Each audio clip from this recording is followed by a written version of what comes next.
Vlada Janeza Janše se torej ni ukvarjala vsebino, temveč so odločitve sprejemali všečno, na hitro, v ospredju so bili lokalni interesi, ne pa strateške prioritete Slovenije.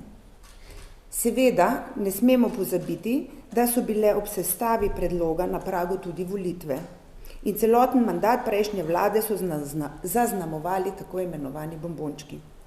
Zato je ta dokument, ta načrt, po katerem naj bi črpali denar v praksi, težko izvedljiv, oziroma vsaj ne v takem obsegu in času, kot je bilo določeno in sporočeno v Evropsko unijo.